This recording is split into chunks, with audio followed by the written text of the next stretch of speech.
ಎಲ್ರಿಗೂ ನಮಸ್ಕಾರ. ನಮ್ಮ ಚಾನಲ್ ಅಬ್ಬಿಗಂಡು ಕ್ರಿಯೇಷನ್ಸ್ಗೆ ಆತ್ಮೀಯ ಸ್ವಾಗತ. ಎಲ್ಲರೂ ಚೆನ್ನಾಗಿದ್ದೀರಿ ಅಂದ್ಕೊಂಡಿದ್ದೀನಿ. ನಮ್ಮ ಚಾನಲ್ಗೆ ನಿಮ್ಮ ನಿರಂತರ ಬೆಂಬಲಕ್ಕೆ ಧನ್ಯವಾದಗಳನ್ನು ಹೇಳ್ತಾ, ಯಾರೆಲ್ಲ ಇನ್ನೂ ನಮ್ಮ ಚಾನಲ್ ಸಬ್ಸ್ಕ್ರೈಬ್ ಮಾಡಿಕೊಂಡಿಲ್ಲ ಸಬ್ಸ್ಕ್ರೈಬ್ ಮಾಡಿ, ಬೆಲ್ ಐಕಾನ್ ಪ್ರೆಸ್ ಮಾಡಿ.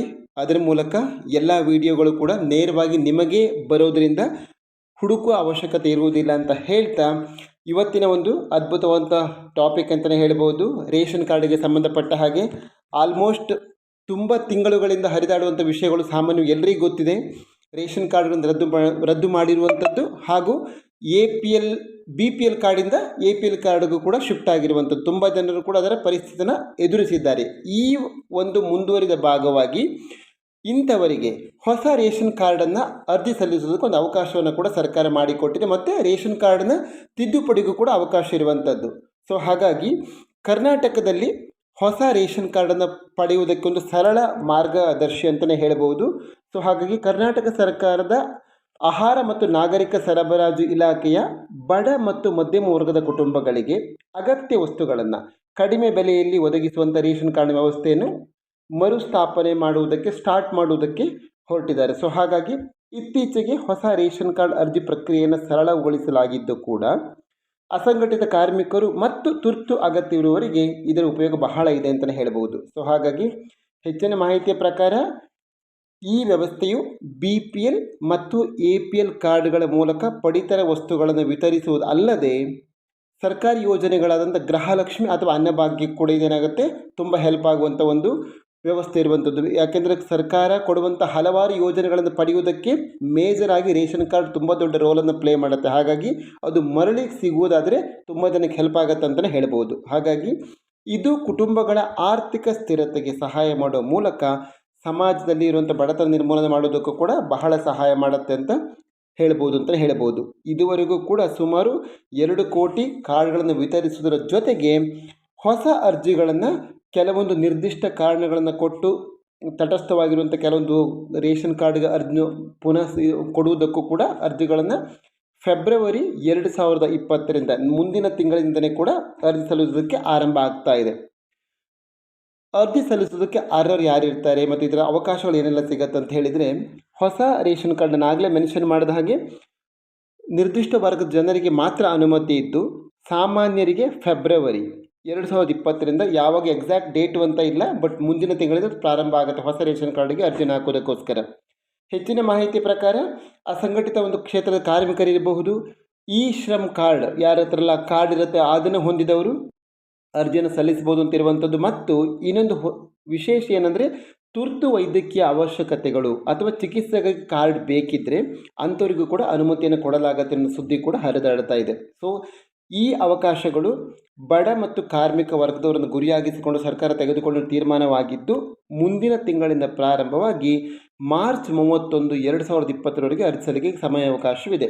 ಫೆಬ್ರವರಿ ಯಾವ ಡೇಟಿಗೂ ಕೂಡ ಓಪನ್ ಆಗ್ಬೋದು. ನಾನು ಮುಂದಿನ ಆಡಿಯೋದಲ್ಲಿ ಅದನ್ನು ಇಂಟಿಮೇಟ್ ಮಾಡ್ತೀನಿ. ಸೊ ಓಪನ್ ಆಗುತ್ತೆ. ಫೆಬ್ರವರಿಲಿ ಓಪನ್ ಆಗಿರುವಂಥದ್ದು ಮಾರ್ಚ್ 31, 2020ರವರೆಗೂ ಕೂಡ ಅರ್ಜಿಯನ್ನು ಸಲ್ಲಿಸೋದಕ್ಕೆ ಅವಕಾಶ ಇರುವಂಥದ್ದು. ಅರ್ಜಿ ಸಲ್ಲಿಕೆ ಮಾಡೋದಕ್ಕೆ ಸರಳ ಹಂತಗಳು ಕೂಡ ಇದೆ ಮತ್ತು ವಿಧಾನಗಳು ಕೂಡ ಅಂಥದ್ದನ್ನು ಕಷ್ಟಪಡೋದು ಅವಶ್ಯಕತೆ ಇಲ್ಲ.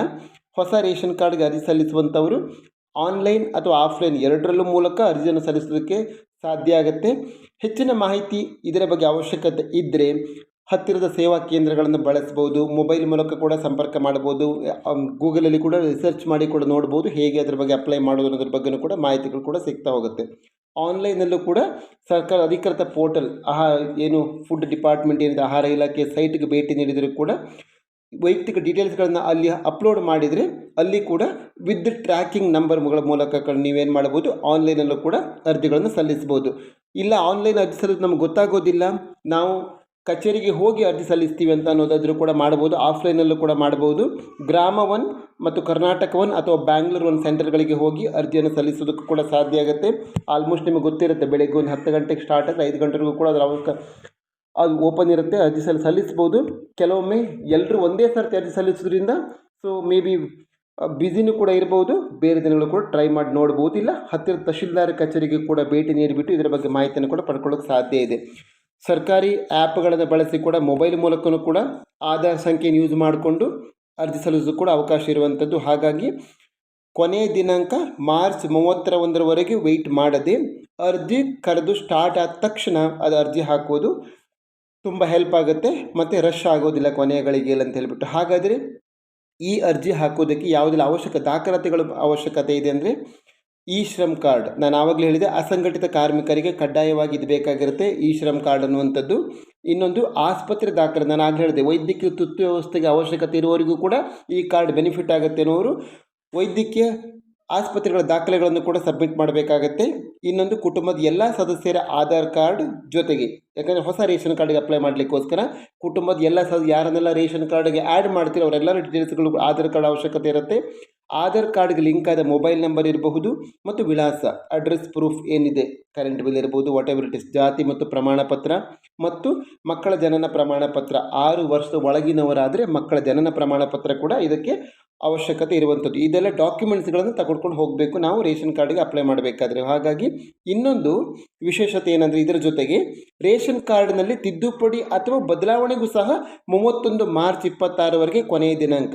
ಇನ್ ಕೇಸ್ ರೇಷನ್ ಕಾರ್ಡ್ ಇದೆ, ತಿದ್ದುಪಡಿ ಮಾಡಬೇಕು ಇಲ್ಲ ಆ್ಯಡ್ ಮಾಡಬೇಕು ಏನಾದರೂ ಫ್ಯಾಮಿಲಿಯಲ್ಲಿ ಏನಾದರೂ ಕರೆಕ್ಷನ್ ಇದ್ದರೂ ಕೂಡ ಮಾರ್ಚ್ 31, 2020ರವರೆಗೆ ಕೊನೆಯ ದಿನಾಂಕವಾಗಿದ್ದು, ಹೊಸ ಸದಸ್ಯರ ಸೇರ್ಪಡೆ ಇರಬಹುದು, ಹೆಸರು ತಿದ್ದುಪಡಿ ಇರಬಹುದು, ಇದೆಲ್ಲವೂ ಕೂಡ ಅಲ್ಲಿ ಸಾಧ್ಯ ಆಗುವಂಥ ಕಾನ್ಸೆಪ್ಟ್ ಕೂಡ ಇದೆ. ಹಾಗಾಗಿ ಹೊಸ ರೇಷನ್ ಕಾರ್ಡ್ ಪಡೆಯುವುದು ಆಲ್ಮೋಸ್ಟ್ ಎಲ್ರಿಗೂ ಗೊತ್ತಿದ್ದ ಹಾಗೆ ಒಂದು ಆರ್ಥಿಕ ಸಹಾಯ ಮತ್ತು ಪಡಿತರ ವಸ್ತುಗಳಿಗೆ ಮುಖ್ಯವಾದಂಥ ಒಂದು ಡಾಕ್ಯುಮೆಂಟ್ ಆಗಿರೋದ್ರಿಂದ ಇದಕ್ಕೆ ಯಾರಿಗೆಲ್ಲ ಈ ಒಂದು ವ್ಯವಸ್ಥೆಯಿಂದ ವಂಚಿತರಾಗಿದ್ದಾರೆ ಅವರೆಲ್ಲರೂ ಕೂಡ ಇದನ್ನು ಯೂಸ್ ಮಾಡಿಕೊಳ್ಳೋದು ಒಳ್ಳೆಯದಂತ ಹೇಳೋಕ್ಕೆ ಇಷ್ಟಪಡ್ತೀನಿ. ಹಾಗಾಗಿ ಈ ಒಂದು ಮಾಹಿತಿ ನೀವು ಕೇಳಿ ಆದ ಮೇಲೆ ಇನ್ನೊಂದಿಷ್ಟು ಜನಕ್ಕೆ ನಿಮ್ಮ ಬೇರೆ ಬೇರೆ ಸೋಷಿಯಲ್ ಮೀಡಿಯಾಗಳಲ್ಲಿ ಶೇರ್ ಮಾಡೋದರಿಂದ, ಖಂಡಿತ ಫೇಸ್ಬುಕ್ ಇರ್ಬೋದು, ಇನ್ಸ್ಟಾ ಇರ್ಬೋದು, ಅಥವಾ ಬೇರೆ ಬೇರೆ ನಿಮ್ಮ ಒಂದು ಫೇಸ್ಬುಕ್ ಮೀಡಿಯಾಗಳಲ್ಲಿ ಶೇರ್ ಮಾಡೋದರಿಂದ ತುಂಬ ಜನ ಹಳ್ಳಿಯವರಿಗೂ ಕೂಡ ಇದು ತಲುಪಿದರೆ ಅವಶ್ಯಕತೆ ಇರುವವರು ಖಂಡಿತ ಮುಂದಿನ ತಿಂಗಳಿಂದ ರೆಡಿಯಾಗಿರ್ತಾರೆ. ಈ ಒಂದು ಇನ್ಫಾರ್ಮೇಷನ್ ಇದೆ, ನೆಕ್ಸ್ಟ್ ಮಂತ್ ಸ್ಟಾರ್ಟ್ ಆಗುತ್ತೆ ಅನ್ನುವಂಥದ್ದು. ಸೊ ಹಾಗಾದರೆ ಇದು ಯಾವಾಗ ನೋಡೋಣ ಅಂತ ಹೇಳಿಬಿಟ್ಟು ಕೂಡ ಕಾಯ್ತಾ ಇರ್ತಾರೆ. ಹಾಗಾಗಿ ಆದಷ್ಟು ಶೇರ್ ಮಾಡಿ ಅಂತ ಹೇಳ್ತಾ, ನಿಮ್ಮ ನಿರಂತರ ಬೆಂಬಲಕ್ಕೆ ಧನ್ಯವಾದಗಳನ್ನು ತಿಳಿಸ್ತಾ, ಇನ್ನೊಂದು ಆಡಿಯೋದಲ್ಲಿ ಆದಷ್ಟು ಬೇಗ ಭೇಟಿ ಆಗ್ತೀನಿ. ನಿಮ್ಮ ಸಹಕಾರಕ್ಕೆ ಧನ್ಯವಾದಗಳು. Thank you.